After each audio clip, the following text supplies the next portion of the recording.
First and foremost, I can't express my gratitude enough. It's an extreme honor and privilege to be on this stage before you all. I kind of look at every speaking opportunity kind of like an assignment, because this is something that I didn't plan to do. As a matter of fact, had no interest in it. But about 10 years ago, I was in a position in my life to where I was a projected first-round draft pick. Had been playing a game of football since I was 7 years old. And I was watching film one day in the University of Tennessee's football complex. And as I'm watching film on the California Bears, my defensive backs coach, a guy by the name of Larry Slade, he comes into the room and he says, "Inky, I got some great news for you." I said, "What is it?" He said, "Man, can you believe you're a projected first-round draft pick? Automatic multimillionaire. I got your paperwork back. I got your grade back from the NFL. The only thing you have to do is play football." I said, "The only thing I got to do is play football." He said, "The only thing you have to do is play football." I drop the clicker, I get up, I run out of the room, I get my phone out, I call my mother and my grandmother, I get them on a three-way, and I said, "Listen," I said, "after this season, we will never struggle again." I said, "We would never miss another meal. We would never have to stand on the curb at Christmas and you all stand behind us and tell us you all just be grateful because we got robbed on Christmas Eve for the one pair of Nike shoes that I did have." I said, "We will never miss another meal again," because I grew up inner city Atlanta in a 2-bedroom home. And there was 14 of us living there. And I used to sleep on the floor with roaches and rats. And I didn't sleep in a bed by myself until I went on my official visit to the University of Tennessee. And guys didn't understand why I didn't want to go out. And so you have a host when you go to college visits, and my host came up and he said, "Inky, we're going to have a big time." And I said, "What is it?" He said, "Man, we're going to go to a sorority party and we're going to go to a basketball game." And I said, "Man, if you don't mind, can you please take me to the Marriott?" He said, "Yeah, I'll take you. You want to go get changed?" I said, "Yeah, can you take me to the Marriott?" We pull up to the Marriott. I'm getting out of the car, and he says to me, he said, "Are you okay?" I said, "Yeah, I'm fine." He said, "Are you sick?" I said, "No, I'm not sick." He said, "You want to stay in the Marriott?" He said, "Man, listen, I don't know if you've ever been to a college sorority party, but I think you need to go. It gets pretty wild." I said, "No, I have no interest." I said, "See, what you don't understand, this is my first time sleeping in a bed by myself, and it's a king size at that. So I don't care about a sorority party." And I get up in that room and I call all of my cousins and my boys back in Kirkwood. That was my neighborhood back in Atlanta. And I said, "Man, you guys got to go to college." All right? They said, "Inky, we don't know about that college." I said, "Yeah, you get your own king-size bed." I thought, that was the route. But anyway, I start my junior season. I'm a highly touted NFL recruit, and I go out my first game, have a great game, interception, big hit. Everything is off to a great start. We get in the second game. We're playing against Air Force. Gets late in the game, about 2 minutes left in the game. And anybody that's ever watched a game of football, when you get 2 minutes left in the game is practically over unless you're playing against Tom Brady or Peyton Manning, right? And so the quarterback drops back, releases the ball down my sideline. A guy catches it. I go to hit him. And as soon as I hit him, it seemed as if every breath in my body left. My body went completely limp, stiffed up. I fall to the ground. As soon as I hit the ground, I blacked out. Never happened to me before. My eyes open. My teammates run over to me. They said, "Ink, get up. Let's rock. Let's go, man." I said, "I can't." They said, "What do you mean you can't? You always get up. Get up. We need you." I said, "I know, man, but I can't move." They said, "What do you mean you can't move?" I said, "There's a shock going from my neck to my toes. I can't feel anything." The shock eventually left. It stayed in my right arm and hand, and the doctor came out and they put me on the spine board. And as they were wheeling me off the field, we get to the ambulance, and my father is standing beside the ambulance. And I'm the type of person, I believe there's some good in every situation that we face. I believe if you train your mind to see the good in the situations that you don't like, that brings you discomfort, that brings you a certain level of opposition, I believe if you train your mind to see the good in it, it's easy to extract it. And so I say to my father as I'm lying on the spine board, I said, "Pops, I got him, right?" And he looked back at me. He said, "Yeah, you laid a nice lick on him, but I think you got the worst part of this." And they put me in the ambulance. They said, "We're going to take you over to the hospital, run a couple tests. We'll bring you out. We'll tell you what's up." They take me in. They run the test. They bring me back into the room. And when they bring me back into the room, my mother comes in. She kisses me. She prays for me. And she says, "Son, you will be fine." And as she's going to walk out of the room, the doctor came in running from the opposite side. But as he was running, he was screaming. And he was running, he was screaming, he was saying, "Guys, get in here. We got to rush this kid back to emergency surgery. He's about to die." I said, "Die?" I said, "My mom just said, okay." You said, "Die." There's no in between. He said, yeah, I hate to tell you, but you ruptured a subclavian artery in your chest. You're bleeding internally. We got to rush you back, take the main vein out of your left leg, plug it into your chest in order to save your life. And the next morning when I woke up, my perspective had completely changed. I didn't think about if I was going to play Alabama the third Saturday in October. I didn't think about if I was going to play Florida the next week. Instead, with the situation, it was a heavy level of conviction attached to it. Even though people were coming in to check and see how I was doing, I was thinking about my legacy and I was thinking about my life in a manner of such, when people speak about you one day, well, the only thing they say about you is, man, that guy was an amazing athlete. Like one day when I'm blessed to have a family, and now I do, me and my wife, we got a 5-year-old son, a 6-year-old daughter. I met my wife when we were 7 years old. She told me she was gonna marry me in the 8th grade. I thought she was crazy, but that proved to be prophetic. We're married today. But I thought about my life and I said, is this the only thing that people would talk about you? Football? Like, well, the only thing they say is, man, that guy, I remember he was 165 pounds. He bench pressed 325 pounds. I remember when he ran a 4.38 in a 40-yard dash. Or will my life have something of substance and value attached to it? Will I just be this efficient but not effective individual? I did things right, but I never did the right thing. Like, will my life have something of substance and value that when people can see me and they can point to me, it makes them want to raise the standard and excellence in everything that they do and everything they're connected to and everything that they're part of? Or will people just say, man, this guy was a great jock, he was a great athlete? And when I got out of that hospital, I thought I was driven when I played sports. I thought I was dedicated and committed when I played sports. But there's a quote that says, when do a person start to really live? When a person has faced death. And I came in contact with death, but I beat it and I conquered it and I survived. And I felt as if somebody pulled the shades up on my life and they said, now you see life for what it's really worth. My perspective had totally changed.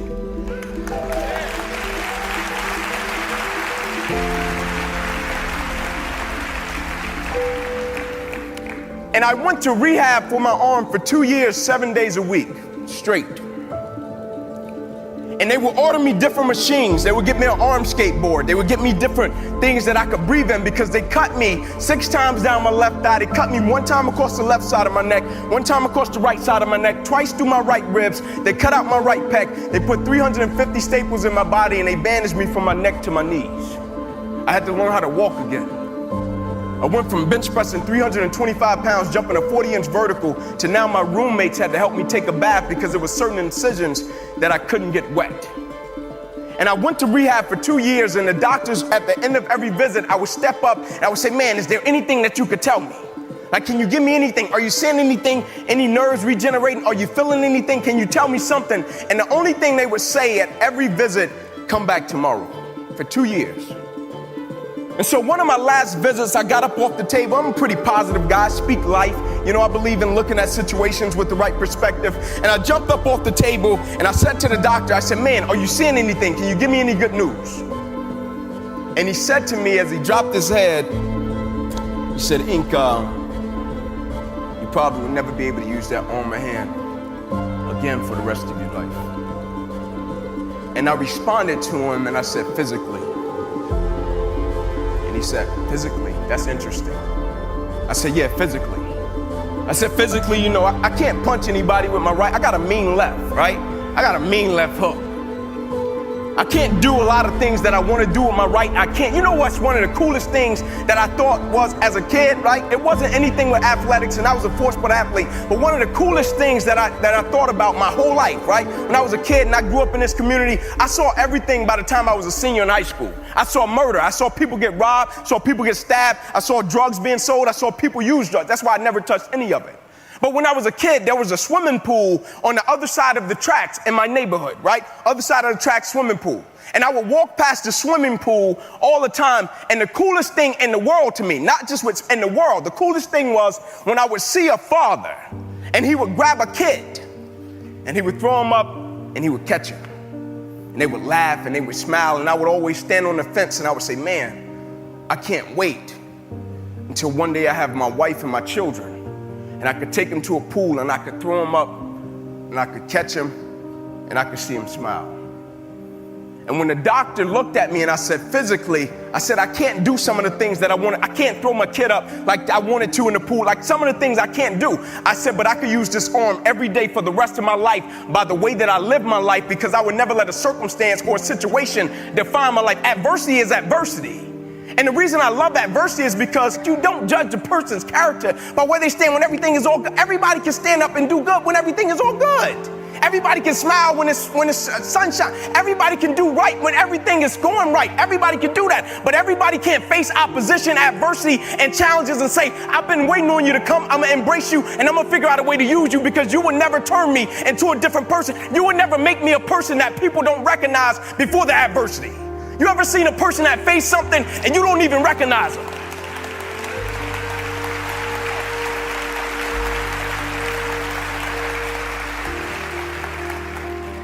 Like the thing I've learned about life, like everybody is in different businesses, per se, but at the end of the day, we're all in the people's business.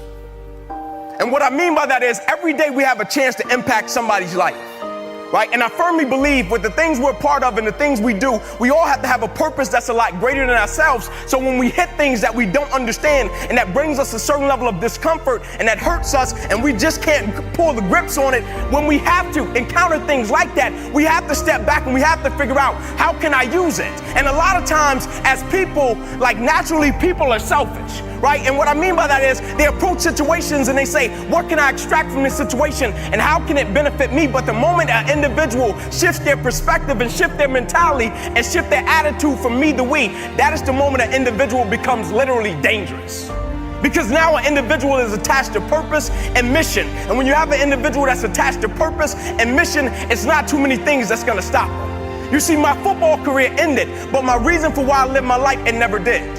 I just had a paralyzed right arm and hand. My mentality wasn't paralyzed. My spirit wasn't paralyzed. My drive wasn't paralyzed. My dedication wasn't, my commitment wasn't, I was the same man. I just had an extra boost of energy for why I lived my life. I wear this as a badge of honor. Every single day, the adversity, the opposition that life sent to break me, I wear it as a badge of honor because I understand every day of my life, I represent something.